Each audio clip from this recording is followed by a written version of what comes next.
Assalomu alaykum, hurmatli tadbirkorlar. Bugun sizlarni shu yerda ko'rib turganimdan xursandman. Namangan shahar Inson ijtimoiy xizmatlar markazining direktoriman. Ismim Ortiqova Madina Akramjonovna. Bugun sizlarga, ayniqsa tadbirkorlarga zarur bo'lgan, hozirda yangi chiqqan O'zbekiston Respublikasi Prezidentining ijtimoiy sug'urta to'g'risidagi qonuni to'g'risida ozgina tushuncha bermoqchiman.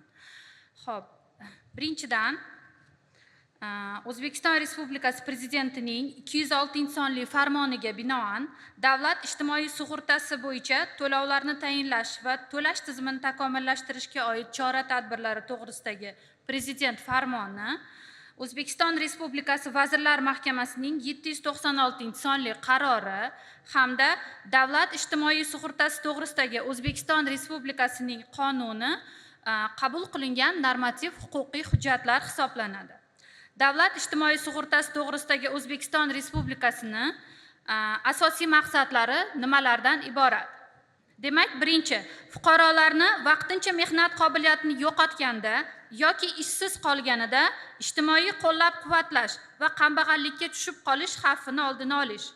Ikkinchi, tadbirkorlarni homiladorlik va tug'ish, vaqtinchalik mehnatga layoqatsizlik hamda ishdan bo'shatish nafaqalari to'lovlari bo'yicha ortiqcha yuklamadan xalos qilish. Uchinchi, norasmiy bandlikni legalizatsiya qilishdan iborat. Sug'urta to'lovlarining quyidagi turlari belgilangan. Homiladorlik va tug'ish nafaqasi, vaqtinchalik mehnatga layoqatsizlik nafaqasi va ishdan bo'shatish nafaqasi. Bularni yillariga keladigan bo'lsak, homiladorlik va tug'ish nafaqasi 2026-yil 1-fevraldan boshlab amal qilib kelmoqda. Vaqtinchalik mehnatga layoqatsizlik nafaqasi 1-iyuldan, joriy yilning 1-iyuldan amalga oshirilishi ko'zda tutilgan. Va uchinchisi, ishdan bo'shatish nafaqasi, ya'ni kompensatsiya ishdan bo'shatganda to'lash nafaqasi 2030-yildan nazarda tutilgan. Sug'urtalash quyidagi tartibda amalga oshiriladi. Birinchisi majburiy asosda va ikkinchisi ixtiyoriy asosda. Majburiy asosda mehnat shartnomasi bo'yicha barcha band xodimlar. Xo'p, ikkinchisi ixtiyoriy asosda yakka tartibdagi tadbirkorlar, o'zini o'zi band qilgan dehqon xo'jaligi va tomorqada ishlovchilar, hattoki chet elda yollanib ishlaydigan fuqarolar ham sug'urta olishlari ko'zda tutilgan. Sug'urtalash quyidagi tartibda amalga oshiriladi. Homiladorlik va tug'ish, vaqtinchalik mehnatga layoqatsizlik nafaqalari fuqarolar murojaatisiz, ya'ni proaktiv shaklda amalga oshiriladi. Ishdan bo'shatish nafaqasi esa fuqaroning murojaati asosida amalga oshiriladi. Xo'p. Hozir aytib o'tganimdek, bu jarayon 3 bosqichda amalga oshiriladi. Demak, birinchi bosqichda dekret nafaqasini to'lash. Bilasizlar, amalda 126 kunga dekret nafaqasi to'lab berilardi. Bu hozirda xususiy sektorga ham, davlat sektoriga ham bir xil kun sifatida 126 kunga to'lab beriladi. Tadbirkorlardan talab etiladigan narsa faqatgina olgan xodimingizni YMMTga kiritib qo'ysangiz bo'ldi. Shundan keyin dekretga chiqadigan xodimingiz proaktiv shaklda, ya'ni proaktiv degani bilasizlar, hech qanaqa hujjatlarsiz yoki arizalarsiz majburiy tarzda integratsiya qilingan shaklda bizi bazada shakllanadi, inson ijtimoiy xizmatlar markazlarida shakllanadi va agentlik tomonidan ro'yxatga olib to'lab ijtimoiy sug'urta dekret pullari to'lab borilishi nazarda tutilgan. Xo'p, ikkinchi bosqich, ya'ni 1-iyuldan, joriy yilning 1-iyuldan kasallik nafaqasi bulletin deb ataymiz. Bulletinlar ham endi ijtimoiy sug'urta tomonidan to'lab berilishi ko'zda tutilyapti. Sizlarga asosiy aytadiganim, tadbirkorlar ham endi o'zingiz xususiy tadbirkorligingiz yoki YTT ochadigan bo'lsangiz ham ish beruvchi sifatida ishga olgan xodimingizni bemalol ishga taklif qilib, uni больничный pullarini hamda dekret pullarini to'lab berish imkoningiz bo'ladi. Bunda sizdan, tadbirkordan hech narsa talab qilinmaydi. Faqatgina talab qilinadigan narsa olgan ishchi xodimingizni yagona milliy mehnat bazasiga ularning ma'lumotlarini vaqtida kiritib borasiz, xolos. Xo'p, keyingisi biz 3-bosqichimiz to'g'risida gapiradigan bo'lsak, bu 2030-yilda amalga oshirilishi rejalashtirilgan, ya'ni yuqorida aytib o'tib ketganimdek, kompensatsiya pullarini to'lab berilishi. Bu tomonda bu ham endi davlat tomonidan to'liq to'lab berilishi nazarda tutilgan. Bu yerda ish beruvchining asosiy majburiyatlari nimalardan iborat? Ish beruvchi mehnat shartnomalarini, shuningdek, ularga doir o'zgarish va qo'shimchalarni Vazirlar Mahkamasi tomonidan belgilangan tartibda yagona milliy mehnat tizimi axborot tizimida o'z vaqtida ro'yxatga olinishlari kerak bo'ladi. Vazirlar Mahkamasining 796-sonli qaroriga asosan 2021-yil 1-yanvardan ish beruvchilar, shu jumladan yakka tartibdagi tadbirkor subyektlari mehnat shartnomalarini, ularga doir o'zgartirish va qo'shimchalarni, xodimlarning barcha turdagi ta'tillarini, fuqarolik huquqiy tusdagi shartnomalarini o'z vaqtida ro'yxatga olishlari shart. Xo'jalik yurituvchi subyektlarda mehnat qilgan va nafaqa tayinlangan shaxslar bo'yicha yil yakunida qayta hisobot topshirish jarayonida oylik ish haqini o'zgartirishiga cheklovlar qo'yiladi. Jamg'armaga tegishli axborot tizimlari orqali yuborilgan noto'g'ri ma'lumotlar taqdim etilishi sababli sug'urta nafaqalari ortiqcha yoki kam to'lanishi uchun javobgarlik vazirlik va idoralarga, ish beruvchilarga yuklanadi. Yagona milliy mehnat tizimi. Agar elektron mehnat daftarlari to'g'risida hammangiz xabarlaringiz bor, bu qachondan boshlab amal qilishni boshlagan? 2020-yili xabaringiz bor, 1-yanvardan boshlab ushbu elektron mehnat daftarlari ishlab kelmoqda, joriy etilgan. Barcha ish beruvchilar uchun majburiymi? Xususiy yoki davlat sektoridagilar uchun hammi? Ha, tashkiliy huquqiy shaklidan qat'iy nazar barcha ish beruvchilar uchun majburiy. Shtat jadvali majburiy bo'lgan ish beruvchilar bundan mustasno. Xo'p, keyingi savol. Qog'oz shaklidagi mehnat daftarchasi qanday saqlanadi?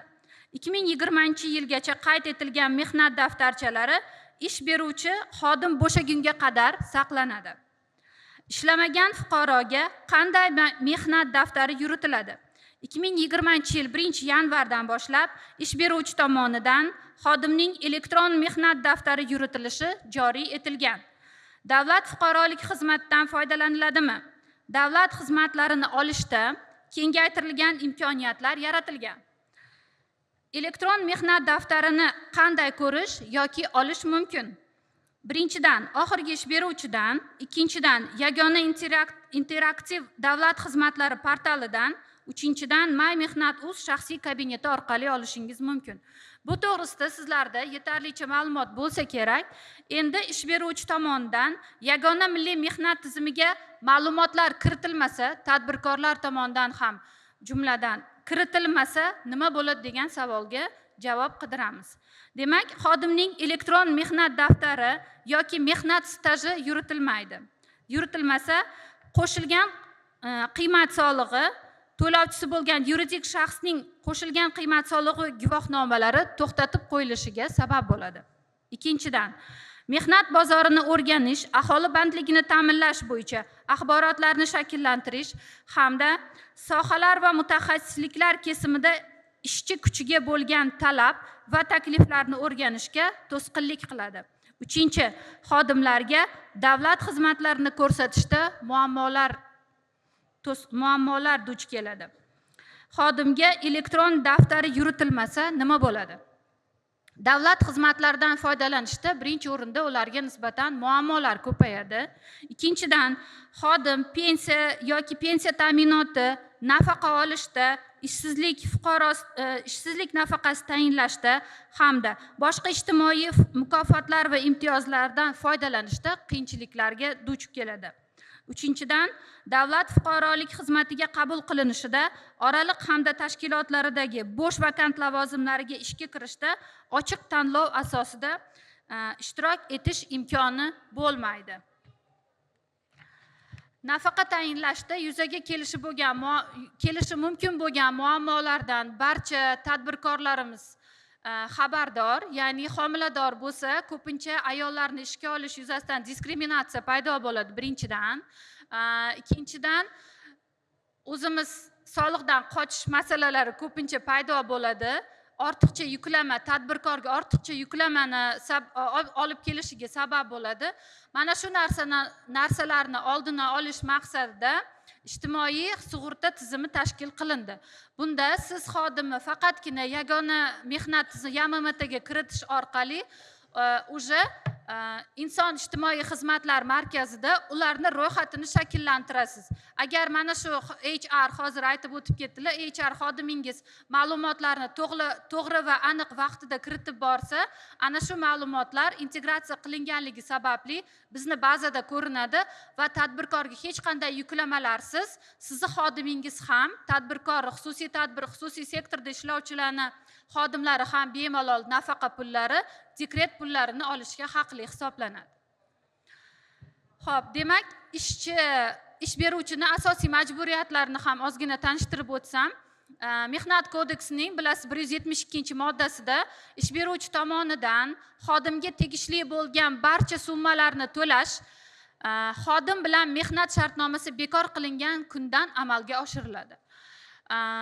384-moddada soliq agentlari uchun hisobot davri 1 oy hisoblanadi. 470-modda soliq hisoboti soliq to'lovchi tomonidan hisobot davri yakunlari bo'yicha hisobot davridan keyingi oyning 15-kunidan kechiktirmay soliq organiga taqdim etiladi. 175-modda soliq hisobotini o'z vaqtida taqdim etmaslik fuqarolarga bazaviy hisoblash miqdorining 3 baravari miqdoridan, mansabdor shaxslarga esa 10 baravari miqdorigacha jarima solishiga sabab bo'ladi. 171-modda buxgalteriya hisobi va moliyaviy hisobotlar ma'lumotlarining to'g'riligi hamda ishonchliligini ta'minlamaganlik mansabdor shaxslarga bazaviy hisoblash miqdorining 3 baravaridan 7 baravarigacha jarima solishga sabab bo'ladi. Xo'p, ijtimoiy sug'urta axborot moduli ishlab chiqildi. Bu ijtimoiy himoya yagona reyestri axborot tizimi bilan birga integratsiya qilingan. Ijtimoiy himoya yagona reyestri O'zbekiston bo'ylab 70 ta vazirlik va idoralarni barcha axborot modullariga integratsiya qilib chiqilgan. Shuning uchun proaktiv shaklda har bir dekretga chiqqan yoki больничныйga chiqqan deymiz, больничныйga chiqqan xodimlaringiz inson ijtimoiy xizmatlar markazini mana shu ijtimoiy himoya yagona reyestrida to'g'ridan to'g'ri ko'rinishi orqali ro'yxat shakllantiriladi va davlat tomonidan to'lab boriladi. Xo'p. E'tiboringiz uchun rahmat. Savollaringiz bo'lsa, tadbirkorlarga kerakli ma'lumot deb o'ylayman.